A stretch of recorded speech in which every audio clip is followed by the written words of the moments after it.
Hello everyone, welcome to my session on Apache Kafka. So Apache Kafka is open source, high throughput, and it is a distributed messaging system which can be used to handle the real-time data feeds, and also it helps to handle some batch data processing. So it was originally created by LinkedIn and then it was donated to Apache Software Foundation. It is distributed in nature, resilient and fault tolerant, and you can horizontally scale it. We can scale up to hundreds of brokers, we can scale up to millions of messages per second. It's high performance in nature. Latency is generally less than 10 milliseconds, and it's developed using Java and Scala. So Kafka is basically based on commit log. It allows the users to publish and subscribe the data. So we'll cover much in detail in the upcoming slides. So the companies which are using Kafka are Airbnb, Uber, Walmart, LinkedIn, and Netflix. We'll go through some of the use cases as in how these companies are using Kafka. Apache Kafka acts as a bridge between the source and the target systems.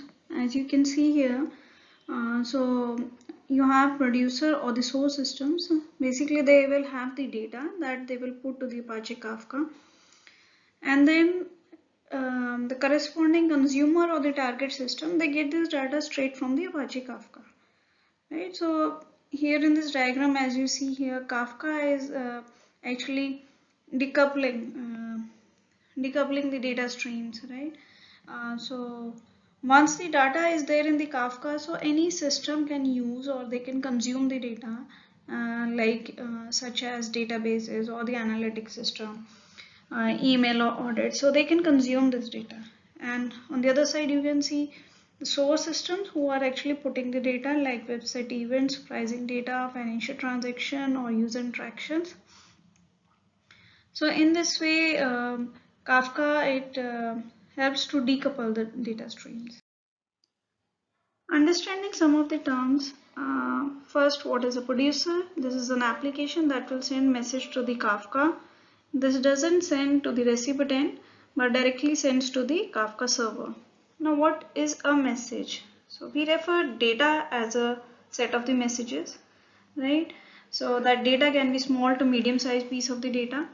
Say if you have a CSV file as your data, right? So in that case, your each line of that text file will be treated as a message. Also, if there is a table, then you need to send each row as a message. What is a consumer? So this is an application which reads the messages from your Kafka server, right? So basically they will request from the Kafka server. So, but the consumer should have the permissions to read those messages. So as you can see below in the diagram, producer is sending the messages to the Kafka broker, but the consumer client, they would have to ask for the data, right? So you'll have to create the consumer application and request for some relevant messages. Your Kafka server will keep sending the messages as long as it has new messages coming from the producer. But when based upon the request, the broker will send the relevant message to the consumer. What are clusters? So they are a group of computers which share the workload for the common purpose. So as you can see in this diagram below, within a cluster you have multiple brokers. So broker is nothing, it is a Kafka server that runs in a Kafka cluster. So as you can see here, there are multiple brokers running in a cluster. Producer will send the message to the cluster, and then consumer will request the specific relevant messages. What is the topic? So topic is a unique name for Kafka stream. So what is the benefit? So as you can see here, there are multiple producers which are sending the messages to the brokers and consumers are reading the messages. But the benefit is that it helps the consumer to identify which messages to retrieve, right? So the producers are sending multiple messages. So once you have a unique name, for that specific topic, say as in this case I have two topics over here, global order topics and other topics, right? So consumer one knows that it needs to consume that global orders topic. So it will request that relevant message from the broker, and the broker will provide that specific message to the consumer. What are the two type of topics supported? So first is regular. In case of regular, there is a default retention time of 7 days and it is space bound. But in compacted, there is no retention time or space bound. Also, it updates the old message with the same key. And in regular, the Kafka is allowed to delete the old data to the free storage. Right? It allows to delete. But in case of compacted, you can delete the message entirely by writing the tombstone message with null value for the specific key. So we'll cover in the later videos on the same. So what is the partition? It is the smallest storage unit that will hold the subset of the records owned by the topic. Now basically what does that mean? So your brokers are storing the messages, right? But the capacity of that data can be huge. So we cannot store the entire data in a single computer. So what we do is we break the topic to the partitions and we store one partition on one computer at a time. So when you create that Kafka topic, you have to decide the number of partitions you want. So that we will cover in the later slide, that how many partitions, maximum number of partitions should be allowed. What is a offset? So the sequence ID which is given to the messages as they will arrive in the partition is referred as an offset.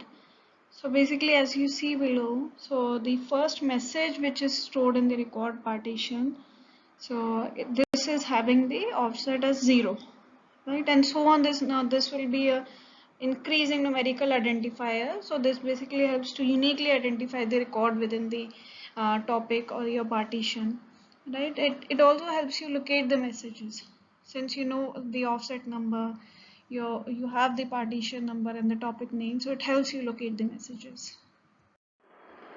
What is a consumer group? So the group of consumers performing a task acts as a single logical unit. They are referred as a consumer group. So as you see in the diagram, so within a consumer group, you are having a group of consumers. Now, key point to note is that the maximum number of consumers in a consumer group is the total number of the partitions on a topic.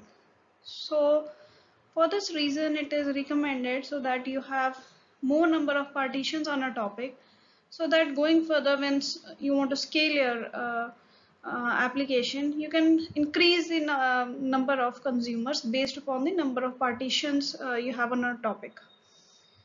And also Kafka, it does not allow two consumers to read from the same partition simultaneously, right? They cannot read, but multiple consumer groups can read from the same topic. So here we will cover some of the use cases of Apache Kafka and their implementations in the real-time scenario. First is useful messaging system. So in this case, take an example when microservices are communicating asynchronously with each other. So when we say asynchronous, so the recipient does not immediately need to respond back to that message, right? So example like in case of emails, right? So same case with Apache Kafka. So the producer is putting the message to the broker, but the consumers are open. They need not immediately respond back. So as per their own convenience, so which message they need to consume, they can consume, but they do not need to immediately respond back. Second is used for activity tracking. So I'll give an example of Netflix, as in how they're using Kafka to apply the recommendations in real time, right? While you're watching the TV shows. So based upon the activity or the shows you have previously visited or previously tracked, so it will Kafka will give the further recommendation in the real time on those basis on the user's activity. Third is gather the metrics from different location. So as in like Uber, it uses the Kafka to gather the user taxi and trip data in the real time, right, to compute and forecast the demand. So in this case it is used. Application logs gathering.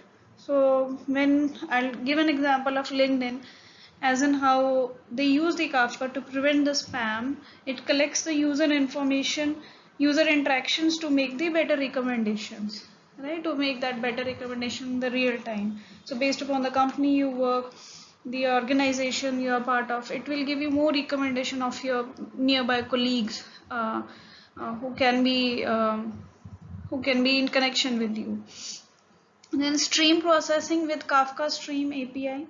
So basically Kafka offers the transactional rights, right? They provide you exactly one stream processing using the stream APIs. Decoupling of system dependency, basically it helps you reduce the load on the applications by decoupling your source and the target system. Then it also helps to perform the big data interaction with Spark, Flink, Storm, Hadoop, etc. So in this way we have seen the use cases and how the organizations are leveraging the benefits of Apache Kafka. Thanks for watching my video. If you like my video, don't forget to like, share and subscribe to my channel for more videos. Thanks.